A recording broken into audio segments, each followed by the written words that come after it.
అసెంబ్లీలోనే చర్చిద్దాం, ఆధారాలతో సహా శాసనసభకు వస్తా, గోదావరి జలాలపై ఒకరోజు, కృష్ణాపై రెండో రోజు మాట్లాడదాం, రాష్ట్రానికి ద్రోహం చేసిందెవరో తేలుద్దాం, కేసీఆర్కు ముఖ్యమంత్రి రేవంత్ రెడ్డి సవాల్, తెలంగాణకు శాశ్వత మరణ శాసనం రాసిందే మీరంటూ ధ్వజం, అండగా ఉండండి, ఆశీర్వదించండి అని రైతులకు వినతి, రైతు భరోసా విజయోత్సవ సభలో ముఖ్యమంత్రి ఉద్వేగ ప్రసంగం.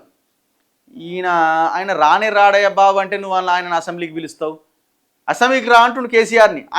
నేను రాను, నీ ఇంట్లోనే వంతా, నేను ఫామ్ హౌస్లోనే వంట, నా పార్టీని నాశనం చేస్తాను ఆయన కోరుకుంటుంటే నువ్వు అసెంబ్లీకి రా అంటే ఆయన ఏడొస్తాడు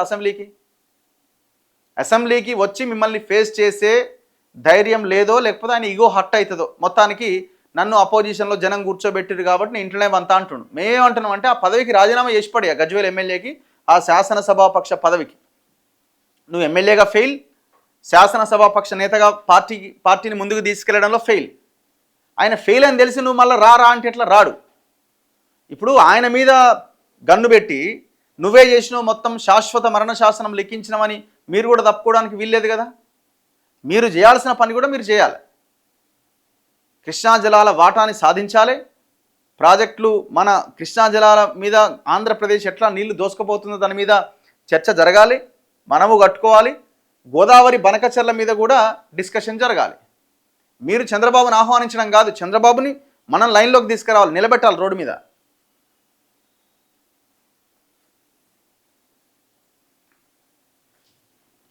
అన్ని పేపర్లు ఇదే వార్తగో.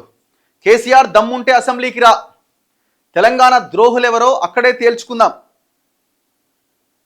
గోదావరి కృష్ణా జలాలు బనకచెర్లపై చర్చ పెడదాం, 3000 టీఎంసీలు వృధాగా పోతున్నాయని చెప్పింది ఎవరు, రోజాకు రతనాల సీమ హామీ ఇచ్చిన సవట ఎవరు, కృష్ణాలో 555 టీఎంసీల వాటా అడగకుండా 299 టీఎంసీలకు సంతకం పెట్టింది మీరు కాదా, 1,00,000 కోట్లు దోచుకున్న నిన్ను ఉరి తీసినా తప్పులేదు, కేసీఆర్ సచ్చిన పాము, బీఆర్ఎస్ సచ్చిన పార్టీ, గోదావరి సెంటిమెంట్తో మంట పెట్టే ప్రయత్నం, కేసీఆర్ శకుని, మేనల్లుడు హరీష్ శనీశ్వరుడు, సోనియాకు అండగా నిలవాలని బాబును వదులుకున్న, రైతు భరోసా విజయోత్సవ సభలో ముఖ్యమంత్రి రేవంత్ రెడ్డి.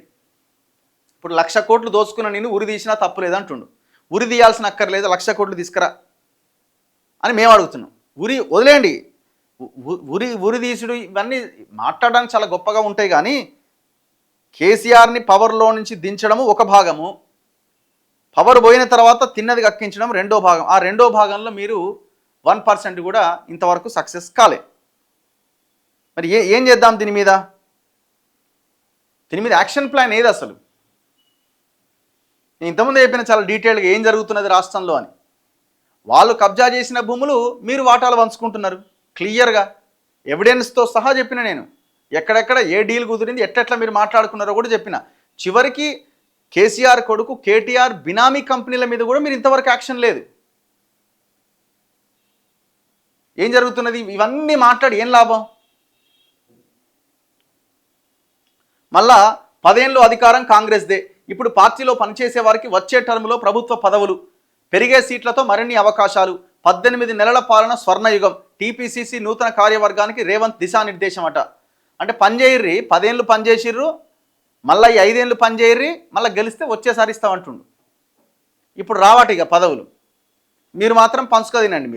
మీరే పెరిగే సీట్లతో మరిన్ని అవకాశాలు వస్తాయట. ఉన్న సీట్లలో ఎన్ని ఇచ్చారు పనిచేసే వాళ్ళకి? పార్టీ మారినోనికి, పైసలు ఉన్నోనికి తప్ప పనిచేసేటోనికి ఎప్పుడు పదవులు ఇచ్చినారు మీరు? ఇగో పదవులు ఇంకెప్పుడు ఇస్తారు? జిల్లా స్థాయి నామినేటెడ్ పదవులు భర్తీ చేయరా? పేర్లను షార్ట్ లిస్ట్ చేయడానికి జాప్యం ఎందుకు? జిల్లా ఇన్ఛార్జ్ మంత్రులపైన ముఖ్యమంత్రి రేవంత్ రెడ్డి అసహనం. నామినేటెడ్ పదవుల భర్తీకి వెంటనే చర్యలు తీసుకోవాలి. స్థానిక ఎన్నికలపైన కోర్టు తీర్పు రాగానే నిర్ణయం. గాంధీ భవన్లో గొర్రెలతో నిరసన తెలపడం ఏంటి? తెలుపుతారు. గొర్రెలతో నిరసన కాకపోతే ఇంకేదైనా తెలుపుతారు. తప్పేముంది? యాదవులకి మాకు మంత్రి పదవి ఎందుకు లేదని అడుగుతున్నారు. మీరు మొన్న మాదిగలకు కూడా మంత్రి పదవి ఇవ్వకపోతే డప్పులతో నిరసన తెలిపే వాళ్ళేమో. అది నిరసన అన్నది కామనే కదా. నిరసన అన్నది ప్రజాస్వామ్యంలో రాహుల్ గాంధీ పట్టుకున్న రాజ్యాంగంలోనే ఉంది నిరసన ప్రజల హక్కు అని. నిరసన తెలుపుతారు. టీపీసీసీ పిఎస్ సమావేశంలో ముఖ్యమంత్రి వ్యాఖ్యలు. క్రమశిక్షణ కమిటీ భేటీ, రేపు మరోసారి సమావేశం. ఇప్పుడు మీరే అంటున్నారు, ఇప్పుడు పార్టీలో పనిచేసే వారికి వచ్చే టర్మ్లో ప్రభుత్వ పదవులు అని చెప్తున్నారు. వచ్చే టర్మ్లో గెలిచేదేవడో సచ్చేదేవడో ఆనాటికి ఉండేదేవడో. రాజకీయాలు ఈ రోజుకి రేపటికి చాలా చేంజెస్ ఉంటాయి. మీరే అంటున్నారు మీ పదవులు ఇప్పుడు రావు వచ్చేసారి వస్తాయని. మరి వాళ్ళు ఎందుకు పని చేస్తారండి మీరు చెప్పండి. వాళ్ళు నిరసన వ్యక్తం చేయకపోతే, పనిచేసిన వాళ్ళకి పదవులు ఇవ్వకపోతే, నిరసన వ్యక్తం చేయకపోతే పని చేసుకుంటూ వెళ్ళిపోతారా?